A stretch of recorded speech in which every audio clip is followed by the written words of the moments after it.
Hey everyone, I'm the Rev, and in this video we're going to use this Xbox controller on Le Mans Ultimate. Now I trawled the internet looking for the best settings and I think I found them. So I thought what we'd do is we'd set a lap at Daytona using the wheel and then we'd see how close we could get to it and how it felt using the controller. Now this is how I started sim racing. I started sim racing with a controller. Many hours spent on GT Sport on the PlayStation 4. Now I wasn't too bad with the controller, so I raced against Aries, Rory Alexander, I raced against Super GT a couple of times, got max power, the Kai 25 to name but a few, so I wasn't too bad. However, I haven't used a controller for a long time. So first of all, let's set a lap time using the rig behind, and then let's see how close we can get to it with this controller. But more importantly, how does it actually feel? Is it playable? Well, Stephen Hood thinks it is, so let's find out. So I jumped into the GT3 Corvette and headed to Daytona. Now we managed a 146.311, which as you can see, I was absolutely elated, ecstatic at that lap time. It's about a second off what I can normally do. However, we'd only given ourselves 5 laps, as I just needed a reference just before I used the control pad. Okay, so absolutely everything is the same. The track conditions, the weather, the car, the setup, change the livery. That's not going to make any odds whatsoever when it comes to pace. The only difference now, we're holding the Xbox controller and the Xbox controller only. So these are going to be my first laps with a controller. Once again, I'll give myself 5 and we'll see how close I can get to that. Was it 146.3? Let's see what we can do and let's see how it feels on the controller. Start driving. Okay, throttle, brake, we're happy. Let's go.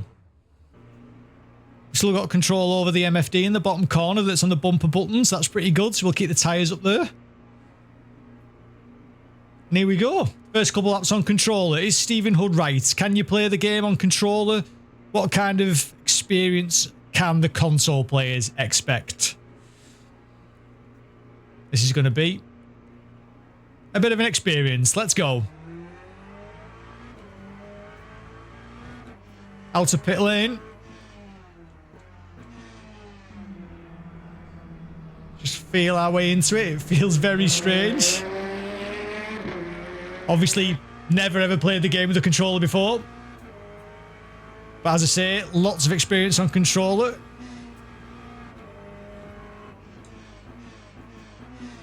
That doesn't feel too bad at all, to be honest.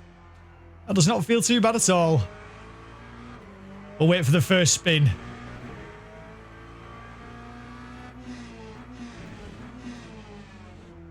Try and trail in, try and telling myself it's my fingers, not my feet. Okay, so first half a lap. I'd have to say that's pretty promising. I'm not all over the place. Not straight on the grass, not straight facing in the wrong direction. Racing line's not quite as good. But so far, I'd say he's probably right. Well, that's not bad. That's not bad at all. I mean, it's not fast. We're not pushing.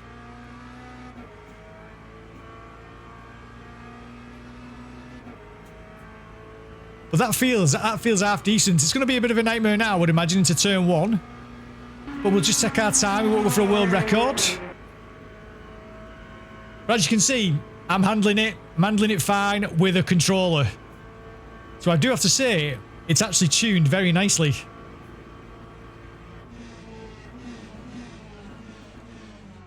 Down to second, I didn't trail enough. Subsequently, I couldn't get on the throttle as early as I'd like. How far off is this first time going to be? Oh, way too late, way too late. So it's going to be quite a way off this.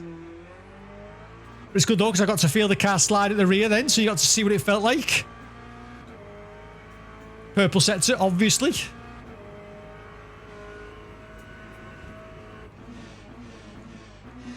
Trying to brake where I do with the wheel and pedals.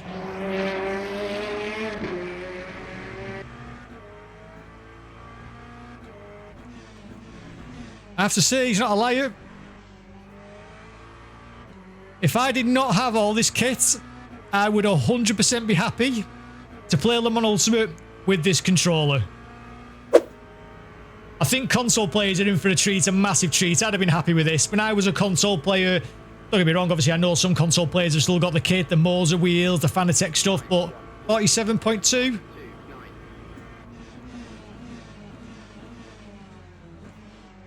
Too late. Well, that's not a million miles away. Is that within a second?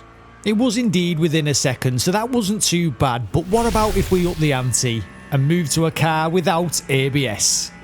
But as I can hear people now, I can hear people in the comments already saying, well, that's all well and good, Rev, in a car with ABS. What about in a hypercar? Well, let's try a hypercar. Didn't lock up into turn 1. Feels a little bit twitchier. A little lock up there, but easy to get off as soon as I got the noise. Now, once again, feeling pretty good, I think. Little lock up again. But once again, though, I think that if I had time to actually sit here and get used to it, I certainly could do. Again, just a tiny lock up there, but able to get off. But it's playable. It's massively, massively playable on the controller. And this is in a hypercar. No ABS whatsoever. And we've not been locking up all over the shop. And as you can see, I'm on lap 3, so it's not like I've done 50 laps to get used to it.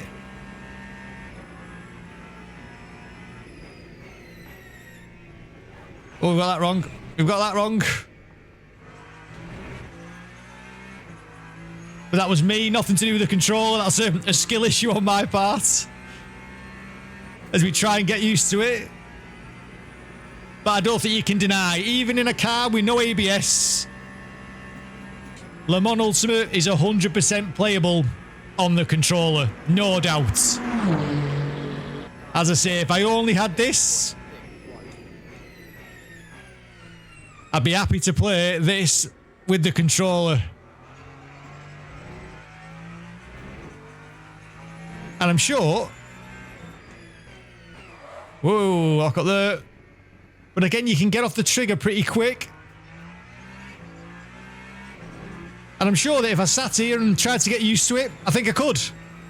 I really do think controller players, or console players rather, if that's all you've got is a controller, or even on the PC,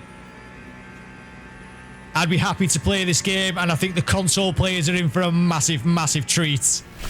So when it comes to the settings themselves, it was dead simple. In the controls, under gamepad, set up the buttons as I wanted them, be completely personal preference as to what you want the buttons to be to change gear or to go into the MFD and things like that. But that's how mine was set up. Then if you go into calibrate, now under steering, this is what I changed. In the sensitivity, I've put down to 0. I don't want it to be mega sensitive. It's like the car's dead twitchy, moving from left to right on the track. So I moved the sensitivity down to 0, and I also reduced the dead zone. So the car reacts a bit quicker to my movements, but I just felt like I had more control. Then when it comes to the throttle, I adjusted the throttle ever so slightly, and the other things I kept the same. Now, I don't want to sit here and say these are the best settings, the best controller settings. How do I know? How do I know if they're the best controller settings? I have no idea. But they were the best for me. They were the ones that I found that I could control the car with. And they are the settings that I've used for making this video.